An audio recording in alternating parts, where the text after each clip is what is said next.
My name is Mike McConnell. I'm currently serving as the Executive Director of Cyber Florida. A shorthand name, our more formal name, is the Florida Center for Cybersecurity. We are hosting, in support of Central Command, the Great Power Competition in Cyber Conference. And it's my pleasure to introduce General Paul Nakasone, U.S. Army. General Nakasone is a native of St. Paul, Minnesota.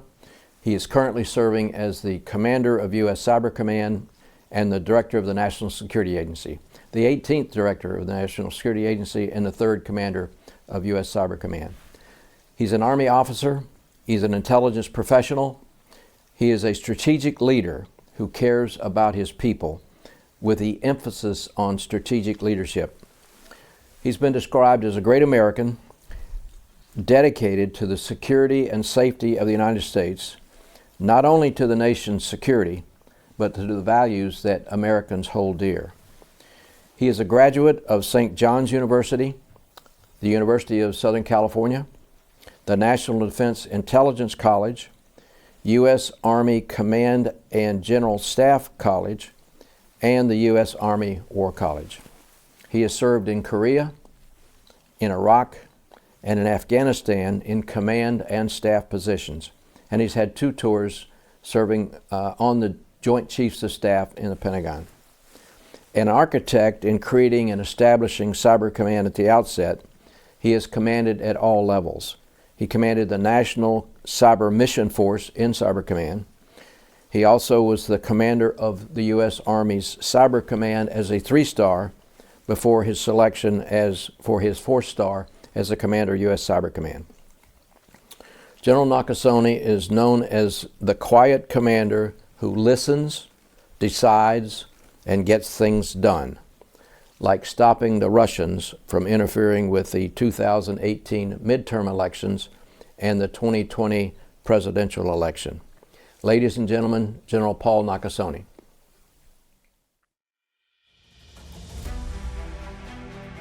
I'm speaking to you today from the Integrated Cyber Center on NSA's East Campus at Fort Meade, Maryland. Behind me is our Joint Operations Center. The Joint Operations Center is where cyber warriors from U.S. Cyber Command, target experts from the National Security Agency, and representatives from across other agencies work side by side to defend our nation in cyberspace. Here on this watch floor, talented teams worked around the clock with government partners to defend the 2020 elections from foreign interference and influence, preventing our adversaries from disrupting our democratic process. It's an honor to speak to you today. I'd like to thank Dr. Eisenberg and the University of South Florida for their work on this conference and for the academic program they've set up. South Florida is a national center of academic excellence in cybersecurity. I'd also like to thank Vice Admiral Retired Mike McConnell for his introduction. A former Director of National Intelligence and the 13th Director of the National Security Agency, he's also an esteemed colleague and a good friend. I look forward to our discussion later today. I thought I'd start out with an overview of the strategic environment we operate in today, focusing on 3 topics: competition, cyberspace, and collaboration. Let's start with competition. From the time I joined the Army at the end of the Cold War through the decades that followed 9/11, the threat has constantly evolved. Cyberspace has created a new strategic environment where states can increase their power, degrade the power of others, and gain a strategic advantage without resorting to armed conflict. This strategic competition targets things like our economy, our critical infrastructure, and our electoral processes. Our adversaries are demonstrating a changed risk calculus. Today we face competitive and aggressive threats by countries such as China, Russia, Iran, and North Korea. China, without a doubt, poses the greatest potential threat to the U.S. It is becoming more assertive economically, diplomatically, militarily, and technologically. It is seeking to undermine a stable and open international system. It is our #1 pacing challenge. Russia is a disruptive threat seeking to undermine the integrity and legitimacy of our political system. Russia has demonstrated its ability to conduct influence operations in numerous countries, often by combining effective target development with the power of social media. As Secretary Austin noted, China and Russia are conducting persistent malicious cyber campaigns to erode U.S. military advantages, threaten our infrastructure, and reduce our economic prosperity. Meanwhile, Iran has demonstrated that it has both the capability and intent to strike the U.S. in cyberspace. And North Korea poses a threat to the international financial sector, sponsoring cyber exploitation of international financial institutions in an effort to evade UN sanctions. These nation-states are not our only cyber adversaries. In this new strategic environment, cyber actors range from the lone hacker to violent extremist organizations to nation-states. These adversaries use a cyberspace domain to steal defense secrets, intellectual property, and personally identifiable information.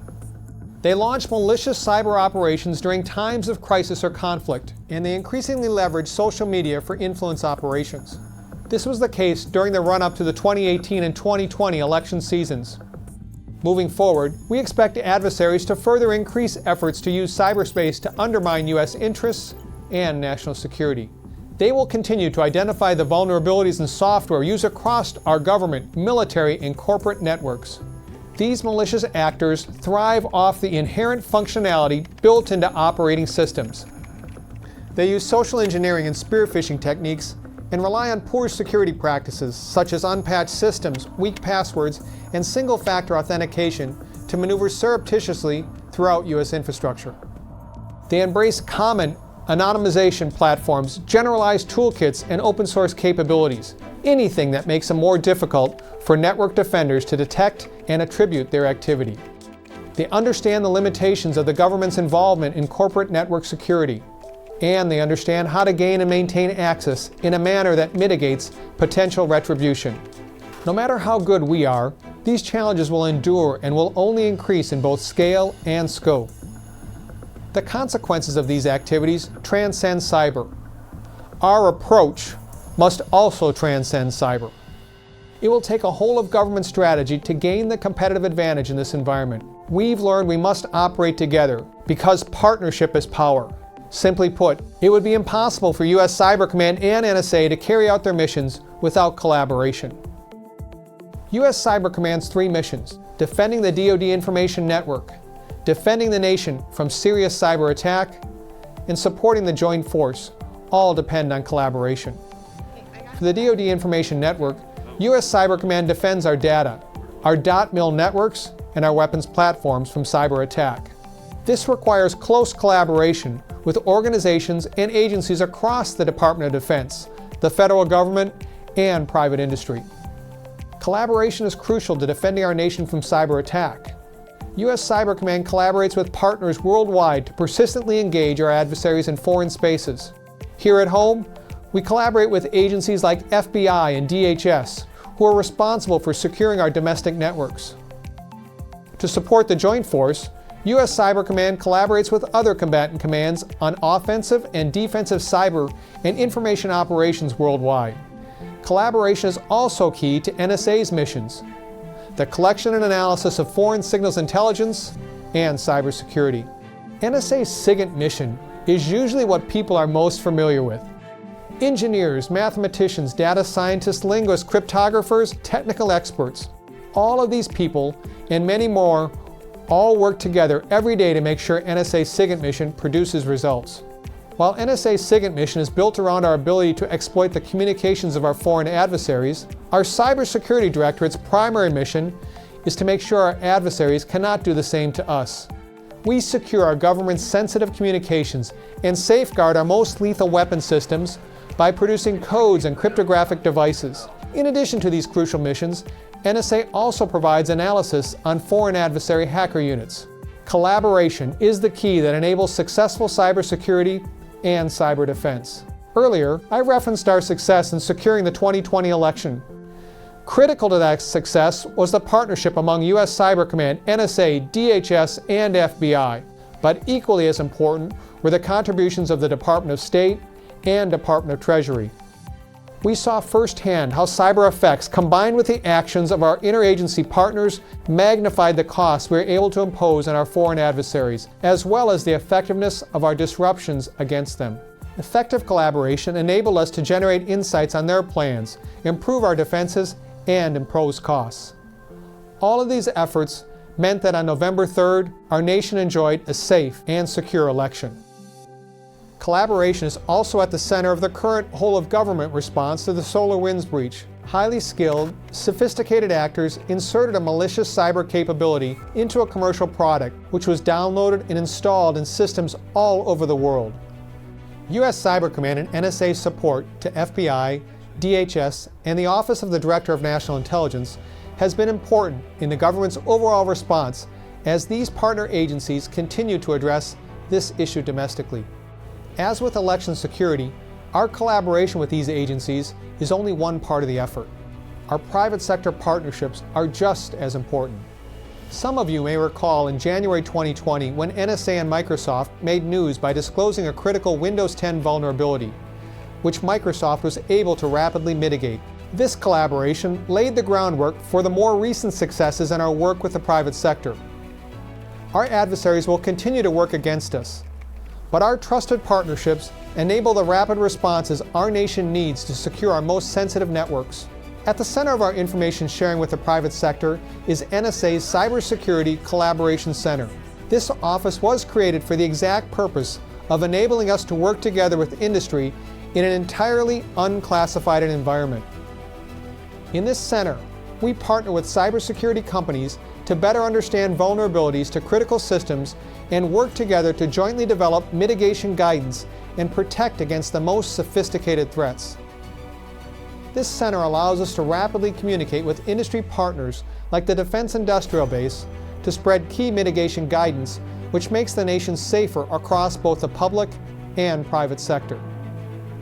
The center is also a key partner for the Department of Defense's Defense Cybercrime Center, helping them share threats and strengthen defenses.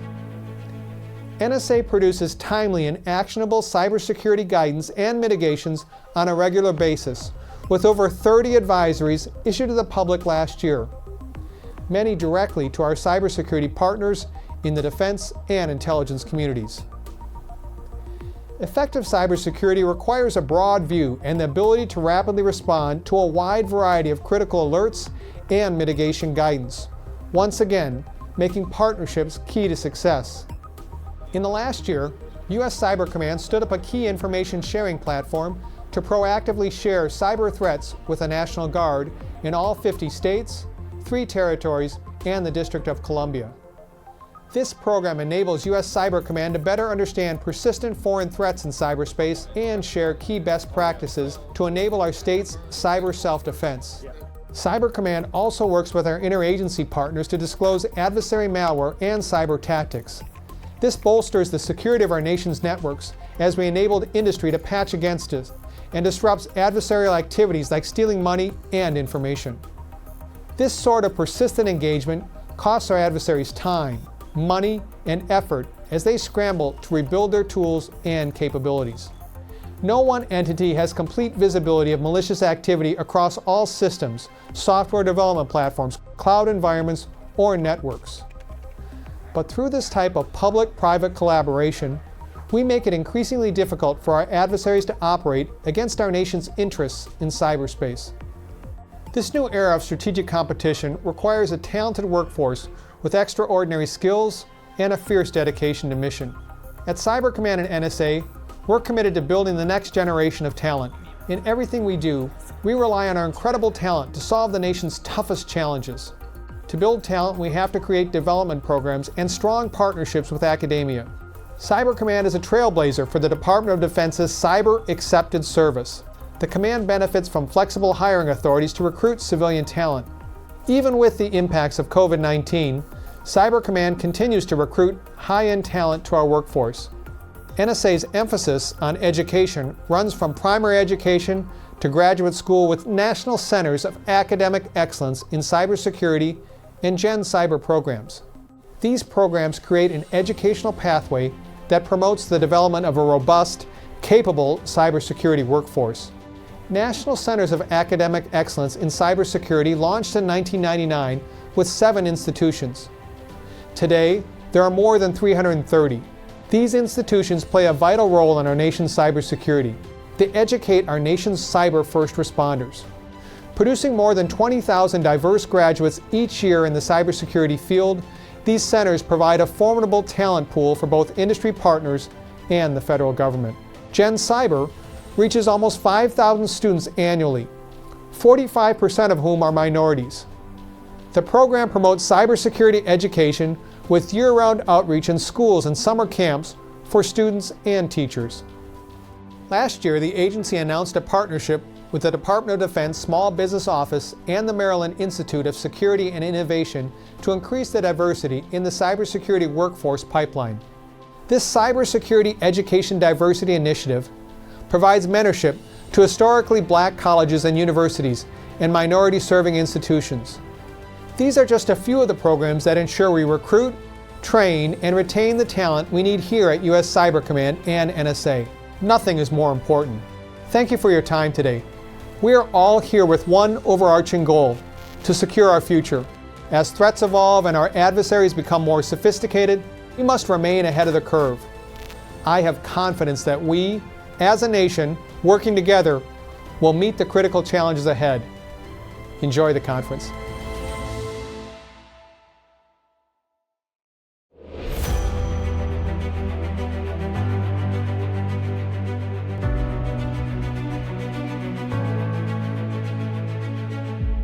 As you can see, General Nakasone is hosting us here in his command center for Cyber Command, so we appreciate his agreeing to support the conference on Great Powers Competition in Cyber. General Nakasone, you've been in the news lately. As a matter of fact, the Senate was talking about giving you some new authorities, and I know that's a topic of interest. You mentioned connecting the dots. I know that the Chinese and the Russians used U.S. servers to launch their attacks. I presume off limits to you as Director of NSA. So can you comment about that? So Mike, welcome, and thanks a lot for inviting me to keynote this morning. It was fantastic. I apologize I can't be with you in Florida, but it's not a bad place. The Integrated Cyber Center, I thought that it'd be a nice place for us to have a conversation today. And the National Security Agency and U.S. Cyber Command obviously reside here. Last week I talked about testimony at the Senate Armed Services Committee regarding the recent intrusions into both SolarWinds and Microsoft. I think it's probably a good place to start there. Let's just talk a little bit about why is that so important to the nation. What we saw in both of those instances was a scope, a scale, a sophistication that is different. This is no longer spear phishing. This is no longer necessarily weak passwords. This is using a supply chain, or this is using, zero-day vulnerabilities, this idea of a vulnerability never seen by the provider before. So what I wanted to do with the Senate Armed Services Committee was to highlight, it's not necessarily the fact that the intelligence community and us, the sense of NSA, or we at U.S. Cyber Command couldn't see and put all the dots together. It's the fact that we can't see all the dots. NSA is focused outside of our country's boundaries, and rightly so. Cyber Command, we operate outside of the boundaries of the United States. But what our adversaries have done is they understand that gap, and so they've come into the United States and using our infrastructure are mounting their intrusion attempts. And so that was my purpose of saying there's a gap there. I wasn't asking for new authorities. I wasn't offering that that's the solution. What I was just saying is we need to understand the gap. And I suspect that dialogue and debate will go on for some time. I know the White House is currently, according to the news just recently, at a new executive order. So can you comment or share any insights with regard to how that might change our posture going forward? So the White House is certainly working this very, very hard as we take a look at what are the appropriate response venues given these two intrusions. An executive order is being worked right now. I suspect it will be released in the near future. But I think more importantly, what we are doing as a nation, particularly we as a government, what should we learn from this? And where do we go from here? And that's where I think the National Security Agency and U.S. Cyber Command have an important role to play within the interagency within that discussion. Well, it's certainly time for that debate because now nation states have remote control access to the critical infrastructure of the country. So I'm glad it's being addressed. General Nakasone, I want to go deep on this next question because of my background, having focused on this area in the past. President George H.W. Bush, the first President Bush, signed a National Security Directive number 42 way back in 5th of July, 1990. And that set up your authorities with regard to NSA to protect national security systems. When you reestablished the Cybersecurity Directorate, it's my understanding you gave the Directorate the task of identifying and eradicating threats from the national critical infrastructure. So how is that played out? Have you been able to achieve it, or is there pushback, or how does that play today? So Mike, 17 sectors of critical infrastructure, as you're well aware. The one that we have a tremendous amount of understanding, it really is the elections, critical infrastructure, and then of course the defense industries or defense industrial base. What I was trying to do when I said we're going to have a new cybersecurity director was to get after the experiences we had with the Russia small group. It wasn't the essence that we could just report on what was happening to our nation. It was, we need to get to outcomes. We need to secure the election with a series of partners. And that's what the Russia small group taught me, is bringing the best from NSA and Cybercom together. That synergy, that power, is being able to get to outcomes. And that's the same idea I have with regards to national security systems, of which National Security Directive 42 provides the overall guidance for us. But it's also, as I look at cybersecurity in the future, the thing that I would say is different in my mind now going forward is the fact that it's all about partners. It's what DHS and FBI bring to it. It's what we as an interagency bring to it. And critically, what's academia and the private sector bring to it? Indeed. 90+% of our critical infrastructure is in the private sector. That partnership is critical for us to have success. Those of us that have been around this issue for some time were of the opinion that it was absolutely essential for Cyber Command to be successful, to have it commanded by the same person that was the director of the National Security Agency. And that's been discussed on and off again over the years. Most recently, the Chairman Joint Chiefs was in favor of keeping them together. So can you comment on the importance of the combined workforce of the National Security Agency and U.S. Cyber Command? What I've learned over the past 3 years, as being both the commanders, as you indicated, and the director of NSA, is the fact that bringing these two organizations together offers the nation three things: speed, agility, unity of effort. We operate in cyberspace. This is a domain that's changing rapidly.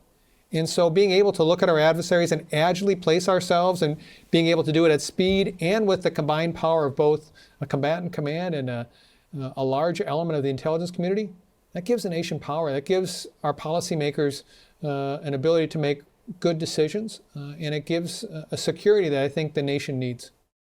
Some have described what you were mentioning earlier about cooperation between the government and the private sector as collective security. The requirement to exchange information at network speeds between what the government is able to glean and what the private sector is seeing, so that you can have a system where something observed by one can be reacted to by all. So are you at this point a believer that collective security is required between the government and the private sector? I'm a believer that the public-private partnership has to get much better. We cannot continue in terms of, we as a government only seeing what we can see outside the United States, and the private sector only seeing what they can see within the United States. There's power in bringing that information together. How that's done, obviously that's going to be worked in the months ahead. But that's the secret, I think, to be able to operate with security, with speed, in a domain like cyberspace that our nation relies on. General, it's reported, the number varies, but it's as high as 500,000, 500,000 short in cybersecurity skills needed in the nation. And at one report I saw was 2 out of every 3 cybersecurity jobs is unfilled. So with that kind of deficit, how are you thinking about how should the nation address making up graduates with cybersecurity skills that can fill the jobs in the public and the private sector? Mike, what you indicated is obviously what we have as a tremendous national challenge here. I mean, this is broader than just what myself as the director of NSA or U.S. Cyber Command thinks. I think this is akin to what our nation faced in the post-Sputnik days. How do we build this level of science, technology, engineering, mathematics for the nation of the future? It's interesting. I was thinking about just the other day. We've taught foreign languages in our schools for many years. Mm-hmm. I'm a big believer in we should be teaching computer languages in our schools. And the ability for young people to be able to transcend this this domain of cyberspace really begins with early education. That's why we've been a big believer at NSA and Generation Cyber, providing opportunities across the nation for folks to get excited about what this domain has to offer. We have opportunities both at the National Security Agency and U.S. Cyber Command. In fact, we'll hire hundreds of people in the coming years. And so if you do have an interest, if you have a desire to serve, whether or not it's nsa.gov or it's uscybercommand.mil, I'd encourage you to come onto our websites and take a look at that. Well, one of the questions that the students in Florida required that I ask you is, are you hiring? So every day. Thank you very much for that. If I were to ask you, are cyber threats we face the greatest threat we face as a nation? Would you agree with that? And then I would follow that question with, if cyber threats are our greatest threat, from whom? So I think in our interim national security strategy that was just released, it does a very, very effective means about talking about strategic competition as we as a nation go forward. What do we see our adversaries trying to do today? We see them trying to steal our intellectual property. We see them trying to interfere in our electoral processes. We see them, trying to steal our personal identification. We're in a period of competition as we look to the future. And I would tell you that it's among the most important strategic decisions and issues that our nation faces. General Nakasone, I'm going to finish with one last question. I want to thank you again for participating in this conference. Your comments have been significant and very interesting and very important. The final question I have is, years ago when I served in a similar capacity, I was asked about security and cyber and so on. I was making it near the top of our threats, and I went on to say that it may even require us to re-engineer the internet. And so how are you thinking about that today, given that you're in the position you're in, and you're probably going to be in it for a long time based on observing some of your predecessors? This is an important question. So if we step up as a nation to address the cyber threats we face, public-private partnerships and the things that need to be done, more talent and so on, does it come down to a fundamental re-engineering of the internet? So Mike, I'm not sure. I think this is one of the areas that the private sector is going to take a tremendous lead in terms of some of the ideas.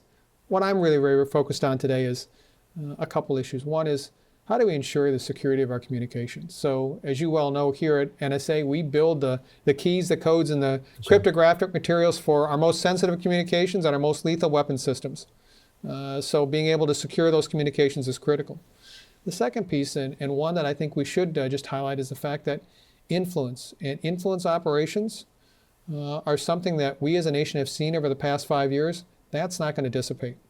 And so we have to figure out, just as we figured out within election security, how do we ensure that that our nation understands both the tremendous advantages of social media, and also obviously the challenges of this venue.